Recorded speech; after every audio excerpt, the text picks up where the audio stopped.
Hey guys, welcome back to the BuzWeaver channel. And as we have mentioned here across New Tech, as well as here on YouTube, and even now uploading to TikTok and Instagram. So if you guys haven't already, below this video, you'll also find the links to my socials. By all means, follow me there as I'm trying to grow as much as possible. But thanks to all of you guys, as we have discussed here on the BuzWeaver channel, where we take the difficult, the complicated, the tumult, and the confusion, and try to break it down into a easy, digestible way for even the most common sense person can understand it. So here we have it. As we've talked about here on the channel, we're still a year and 2 months out, or actually a year and a month out now, and things are getting spicy. That's right. Nancy Pelosi here from the New York Post. Nancy Pelosi, Steny Hoyer, evicted from private Capitol office by intern House Speaker. Oh, ladies and gentlemen, as we have talked about here on the BuzWeaver channel, and I mentioned in comments to you guys, we are in for an amazing ride the rest of this year and into next. Who knows what's going to happen? Former House Speaker Nancy Pelosi, D. California, was ordered to immediately vacate her Capitol hideaway office by Wednesday as she slammed acting Speaker Patrick McHenry's decision as a sharp departure from tradition. You know what else is a sharp departure from tradition? Going after your political rival, suggesting that he's a threat to democracy, and using every trick in the book by weaponizing government against him. That's a departure from tradition. An email sent to Pelosi's office on Tuesday said the room will be rekeyed and reassigned for Speaker's use, Politico first reported. A spokeswoman for Rep. Steny Hoyer told the Post that the former House Majority Leader had also been asked to vacate his Capitol hideaway. You're out of here, buddy. As well as Nancy Pelosi. Now, you might want to consider that a Richard move, if you follow my meaning, all you guys out there trying to keep it family friendly. But nonetheless, this is the time and place that we are living in right now in 2023, where it is heated. It is ego battled. It is personal. It is petty by these Democrats. Absolutely. And of course, and people keep asking me about Republican this, Republican that. Why don't I do? I'm not a Republican either, ladies and gentlemen. I am a constitutional conservative who tilts my head sometimes as to what the Republicans are doing and the GOP. So I don't have any particular bias love towards Republicans whatsoever, because they're just as much part of the uniparty. So don't ever confuse that. Never confuse the fact that we have never-Trumpers and uniparty, semi-uniparty members and neocons in the GOP. So never get that confused over what I think about them. The move came just hours after McHenry was named House Speaker Pro Tempore following the ouster of Kevin McCarthy, Republican California, in a historic vote Tuesday. Absolutely. So we are seeing things happen right now in real time that are just novel. These things just don't typically happen. I mean, we saw Donald Trump get impeached twice. That hasn't happened since the 1800s. I mean, we're watching things happen here in real time, and it is absolutely amazing. With all the important decisions that the new Republican leadership must address, which we're all eagerly awaiting. Eagerly.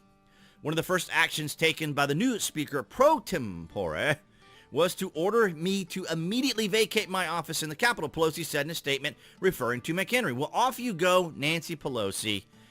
Oh, you know what? I'll give her this much. For her age, she is spry, and she is out there, and she is just doing things. I'm really impressed. My father's 80, and he's still relatively spry himself, but this lady right here, Nancy Pelosi, still walking around in heels and just, well, God bless her as far as a human being. I don't agree with her politically in any way, shape, or form, so she got kicked out. She got kicked out. Here's Feinstein. Okay, so they're still talking about going to the Feinstein funeral here to try and make what happened there, or make the people who made that happen feel bad. And here's the interesting thing. I don't want to spoil it. Oh, I'm going to spoil it. No, you guys couldn't see it. Good. So a few possibilities to replace Kevin McCarthy as House Speaker. You're going to love this. Let me see if I can remove that. So we have our good buddy Stephen Scalise, who was gunned down by a radical Democrat. You guys never hear about that, do you? You never hear about that radical Democrat with his semi-automatic, assault rifle. Yeah, you don't hear about that very much. So Stephen Scalise would be a good candidate. Tom Emmer, maybe.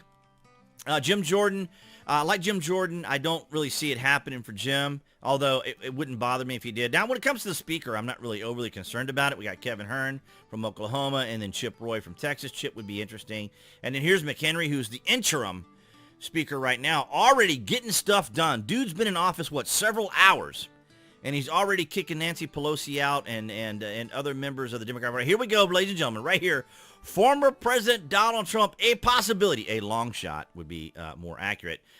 Perhaps counterintuitively, the U.S. Constitution does not require the Speaker to be a member of the House, although no one outside the chamber has actually served in the role. That makes Trump the frontrunner for a 2024 Republican presidential nomination, as possible candidate for Speaker, though an extremely unlikely one. Still, Republican reps Marjorie Taylor Greene and Troy E. Niles have publicly floated Trump's name as a candidate. Now, of course, they can do that, but it is going to require the vote of the GOP, or the House members, I should say. It's going to require the House members, along with Democrats, to vote him in. Fox News host Sean Hannity also claimed Tuesday, citing unnamed sources. Oh, how much we love our unnamed sources, and the minds of someone close to the person, that some House Republicans are seeking to draft Trump for the role.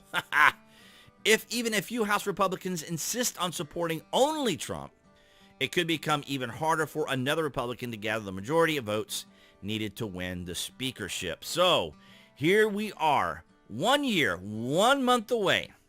Have you ever noticed that Donald Trump is always injected into damn near everything going on in politics? Just like Fox News did in the first debate, and just like they did in the second debate, Trump didn't even have to be there without them injecting him in there. He's always going to be somewhere. This man has a presence that no one else has. I mean, he sucks all the oxygen out of the room anywhere he goes. People want to be around him. People want to talk to him. And then you have just everyone who hates the man, and most likely can't even explain why they hate him. And it most certainly isn't going to be because of the great things he's done for the country, of course, because everyone takes their marching orders from the left and the legacy media and so forth and so on. So amazing, amazing, amazing. Ladies and gentlemen, I want to first thank you all. Be sure to click that like button, because it does help out the channel, and those of you on New Tech as well. It's just amazing what we're experiencing now. We're 1 year and 1 month out, and I anticipate that many more things are going to happen. We're still kind of contemplating whether or not Joe Biden is actually going to even be the Democrat candidate. So that's a possibility that might get more interesting as we go along. But nonetheless, Nancy Pelosi and Steny the Hoyer kicked out, evicted from the Capitol offices by interim House Speaker, interim. Absolutely phenomenal. Again, like I said, it's kind of a Richard move there, but it's where we are. It's what's going on in politics today. I'd love to get your thoughts and opinions down in the comments section. And this is we're going to just keep on going with this, because this is just going to be one heck of the end of 2023 into 2024, and I'll appreciate everyone's continued support there. So here, appearing there on the screen, that would be the channel icon. You guys can click on that to subscribe if you haven't already. And, of course, select notifications. That way you know when there's content here on the channel. And I'll see all you guys in the next video.